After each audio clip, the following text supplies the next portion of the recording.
사랑하는 기쁨의 가족 여러분 안녕하세요. 오늘 우리가 함께 묵상할 말씀은 사도행전 1장 12절에서 26절의 말씀입니다. 제자들이 감람원이라 하는 산으로부터 예루살렘에 돌아오니 이 산은 예루살렘에서 가까워 안식일에 가기 알맞은 길이라. 들어가 그들이 유하는 다락방으로 올라가니 베드로, 요한, 야고보, 안드레와 빌립, 도마와 바돌로메, 마테와 및 알페오의 아들 야고보, 셀롯인 시몬, 야고보의 아들 유다가 다 거기 있어 여자들과 예수의 어머니 마리아와 예수의 아우들과 더불어 마음을 같이하여 오로지 기도에 힘쓰더라. 모인 무리의 수가 약 120명이나 되더라. 그때 베드로가 그 형제들 가운데 일어서서 이르되, 형제들아, 성령이 다윗의 입을 통하여 예수 잡는 자들의 길잡이가 된 유다를 가리켜 미리 말씀하신 성령이 응하였으니 마땅하도다. 이 사람은 본래 우리 수 가운데 참여하여 이 직무의 한 부분을 맡았던 자라. 이 사람이 불의의 삭수로 밭을 사고 후에 몸이 곤두박질하여 배가 터져 창자가 다 흘러나온지라. 이 일이 예루살렘에 사는 모든 사람에게 알려져 그들의 말로는 그 밭을 아겔다마라 하니 이는 피밭이라는 뜻이라. 시편에 기록되었으되 그의 거처를 황폐하게 하시며 거기 거하는 자가 없게 하소서 하였고, 또 일렀으되 그의 직분을 타인이 취하게 하소서 하였도다. 이러함으로 요한의 세례로부터 우리 가운데서 올려져 가신 날까지 주 예수께서 우리 가운데 출입하실 때에 항상 우리와 함께 다니던 사람 중에 하나를 세워 우리와 더불어 예수께서 부활하심을 증언할 사람이 되게 하여야 하리라 하거늘, 그들이 두 사람을 내세우니 하나는 바사바라고도 하는 별명은 유스도라고 하는 요셉이요 하나는 마띠아라. 그들이 기도하여 이르되, 무 사람의 마음을 아시는 주여, 이 두 사람 중에 누가 주님께 택하신 바 되어 봉사와 및 사도의 직무를 대신할 자인지를 보이옵소서. 유다는 이 직무를 버리고 제 곳으로 갔나이다 하고 제비 뽑아 마띠아를 얻으니 그가 11사도의 수에 들어가니라. 아멘. 어제 우리가 예수님께서 승천하신 일을 함께 읽고 묵상했습니다. 예수님께서 하늘로 올라가시면서 예수님은 제자들에게 성령을 이 땅 가운데 보내시리라 약속하셨습니다. 그리고 제자들에게 예루살렘에 머물러 있으라라고 말씀하세요. 그 말씀대로 예루살렘으로 돌아온 그 제자들은 함께 기도에 전력하기 시작합니다. 오늘 말씀은 예수님의 제자들과 예수님의 어머니 마리아 그리고 예수님의 형제들이 마음을 같이하여 오로지 기도에 힘썼다라고 기록하고 있습니다. 그들은 예수님께서 말씀하신 그 오실 성령을 위해서 그것을 기다리며 갈망하며 기도했습니다. 약속하셨으니 언젠가 오시겠지 하는 그런 마음으로 성령을 기다렸던 것이 아니라 그들은 기도함으로 성령을 기다렸어요. 그들은 마음을 같이하여 오로지 기도에 힘쓰므로 성령을 기다렸습니다. 성령을 구하고 사모하는 자들에게 필요한 것은 기도입니다. 기도는 주의 뜻을 구하는 일입니다.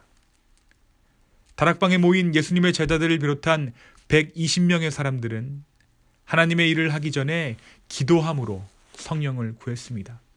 이것은 어떻게 보면 응답함을 담보한 기도죠.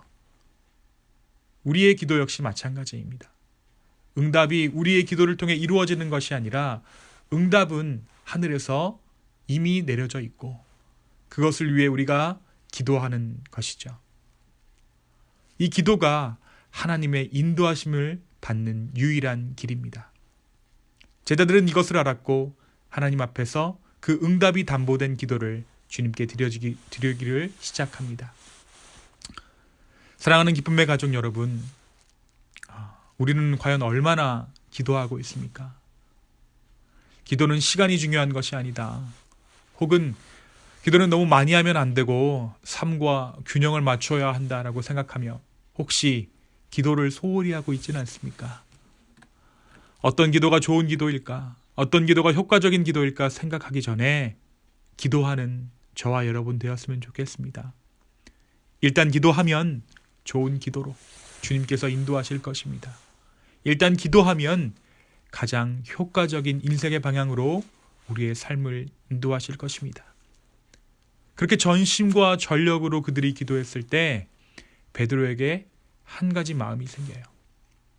바로 가롯 유다의 빈자리를 채워야 한다는 마음입니다. 근데 왜 11명으로 사역하지 않고 예수님께서도 돌아가신 이 상황에 한 명의 제자를 더 뽑아야 했을까요? 베드로가 하는 이 다음의 말들을 살펴보면 베드로는 자신들에게 일어났던 일련의 사건들이 구약 말씀의 성취임을 알게 되었어요. 그들의 삶 가운데 일어나는 일들이 우연이 아니라 그들의 삶이 말씀 가운데 들어가 있음을 깨달았던 것입니다. 기도 가운데 성령의 인도하심을 받은 베드로가 일어나 이야기합니다. 16절입니다. 형제들아, 성령이 다윗의 입을 의탁하사 예수 잡는 자들의 길잡이가 된 유다를 가리켜 미리 말씀하신 것을 성경이 응하였으니 마땅하도다. 베드로는 유다의 죽음을 시편에서 근거를 찾습니다. 시편 69편 25절에 나타난 원수에 대한 심판의 내용이 성취된 것임을 알았던 것이죠.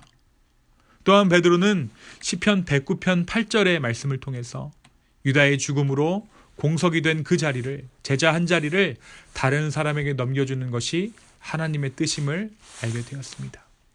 이렇게 해서 마띠아라는 자가 유다의 빈자리를 채우게 됩니다. 12명의 제자가 다시 선 것입니다.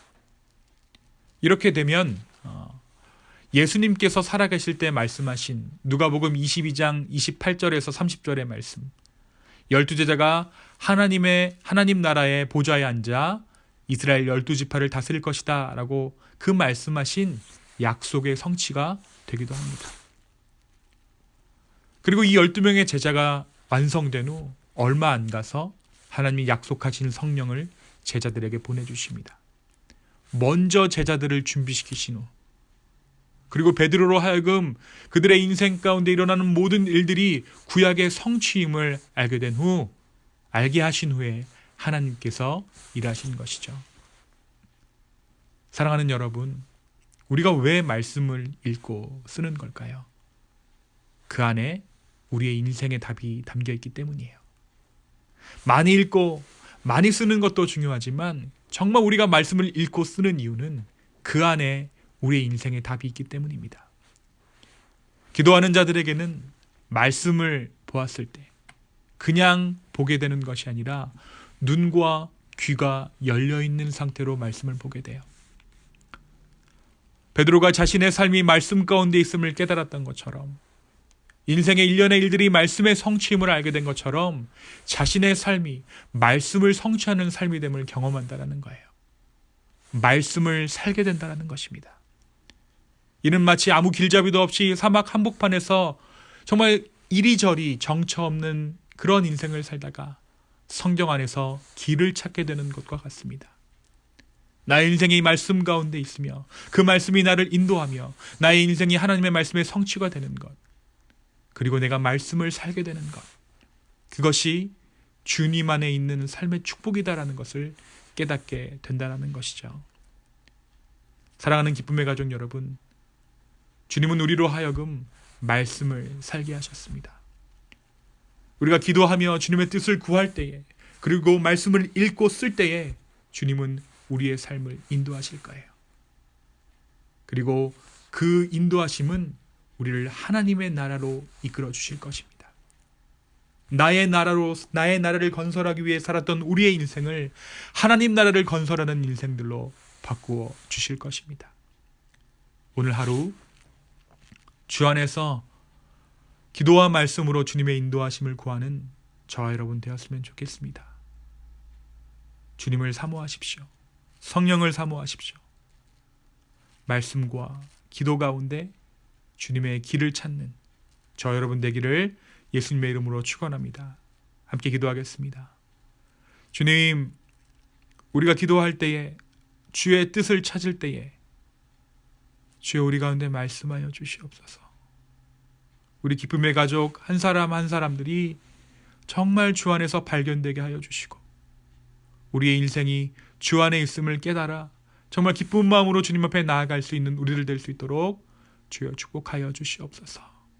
주님 감사합니다. 예수님의 이름으로 기도하였습니다. 아멘.